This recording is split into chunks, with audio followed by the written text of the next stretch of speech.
Hey guys, and welcome to That Was History. I'm Jeremy Payne. And I'm Cliff Langston. Jeremy? Yeah?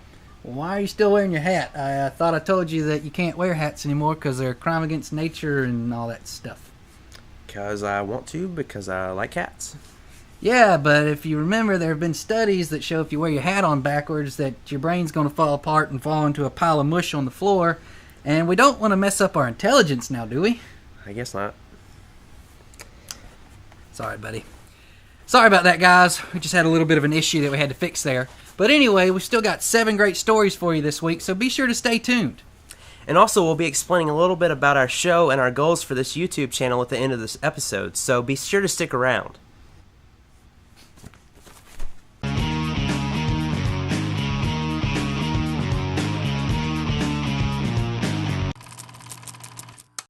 I'm sure all of you can remember or know of the movie Little Orphan Annie. The plot of the story followed a wide range of adventures of Annie, her dog Sandy, and her benefactor, Oliver Daddy Warbucks. To start out with, this was just a comic strip that was started by Harold Gray. It took its name from an 1885 poem entitled Little Orphan Annie, and it debuted in the New York Times in 1924. As the popularity of the radio grew on April 6 of 1931, this would become the first late afternoon series for children and had many followers. Later it would become a movie and a play on Broadway as it became one of the world's classics.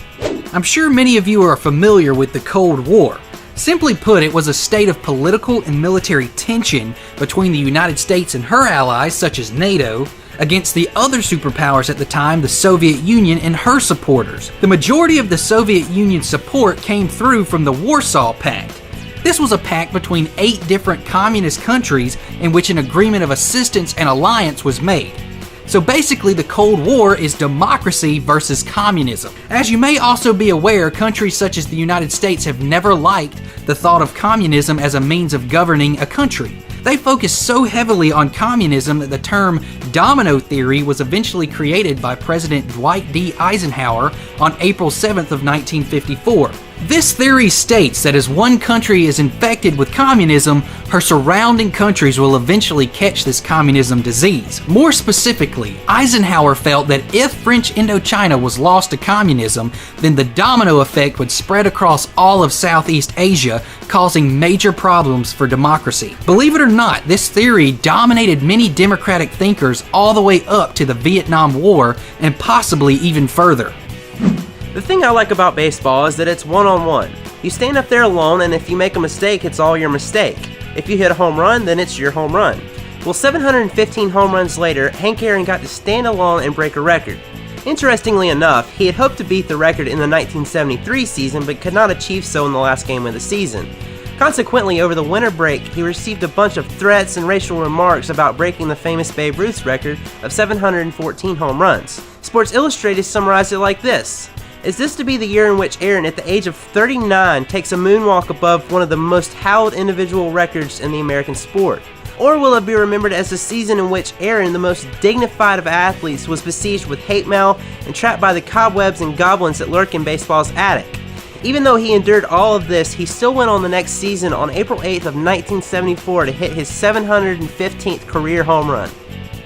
Due to the brutality that war brings, there will always be stories of horrendous acts that occurred during military conflicts. Whether it be killing innocent bystanders, torturing prisoners, or plaguing the next generation with health issues from atomic radiation, there is no easy way to handle these issues. Unfortunately, one of the worst military acts in history would result after the Philippines surrendered to the Japanese during World War II on April 9th of 1942. After this surrender, up to 80,000 American and Filipino troops were forced to march more than 100 kilometers, or roughly 65 miles, in what would later be known as the Bataan Death March. Death tolls vary, but reports have been as high as 18,000 to 20,000 total deaths. The Japanese physically abused and killed many of the prisoners as well as some civilians. Food and water were denied, and helping the wounded or ill would get you killed quickly.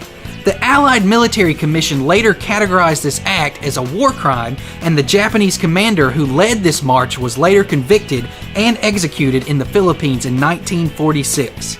Ping pong. I played it a few times and maybe you have too yourself.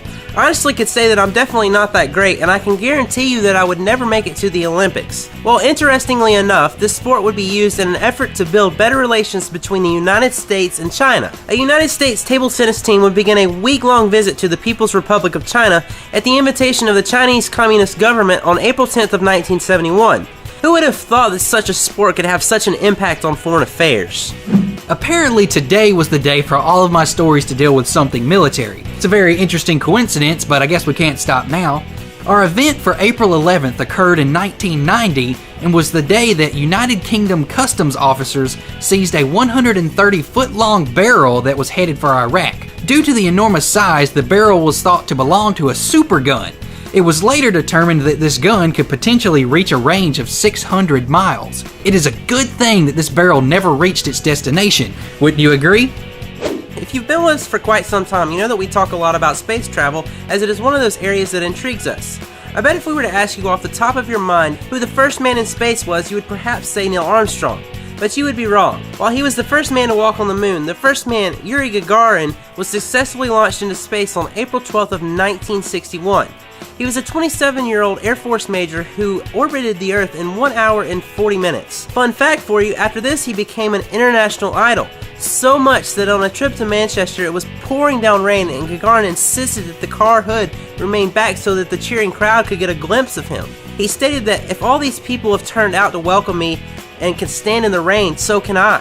He even went as far as to refuse an umbrella and remain standing in his open-top Bentley so that the cheering crowds could still see him. So what are you doing now?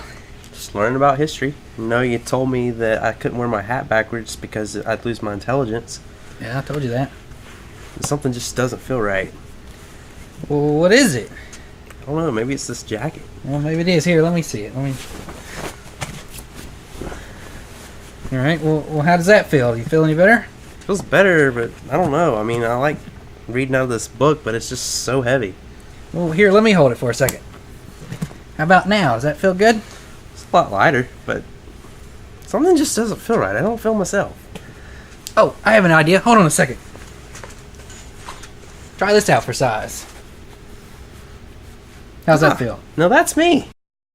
Like we told you at the beginning of the show, we wanted to take this time to tell you what our YouTube channel is about and what we hope to actually achieve. Since the beginning of our channel in July of 2012, we have always asked our audience to give us tips on what we should try to improve our show. That's right. We want our show to reflect what you guys actually want to see. And many of you have given us some excellent ideas, and we have used a good bit of them. Lately, however, these comments have turned into just plain nitpicking. The point of our show is to actually be laid back in nature. We dress like we want, make jokes, and perform corny skits, and thoroughly enjoy ourselves while we're doing it. Exactly. The whole point is to be different from traditional education videos. We aren't here to lecture you on everything in one book for 30 minutes or more in one episode. We follow a This Day in History format. Our videos are meant to be brief and give viewers a small taste of what history has to offer in about 5 to 10 minutes. We aren't trying to run anyone off, and we are thankful for every single one of you guys. Just know that our backwards hats and casual clothes are just who we are. Ultimately, we hope to inspire those who wouldn't have an interest in history otherwise. If you can live with our non-traditional ways and can focus on our product, we would love your continued support, and any ideas you have regarding actual presentation are still welcomed. Thanks for watching. Be sure to follow us on Twitter, like us on Facebook, and hit that subscribe button to support our cause. We'll see you next time, guys.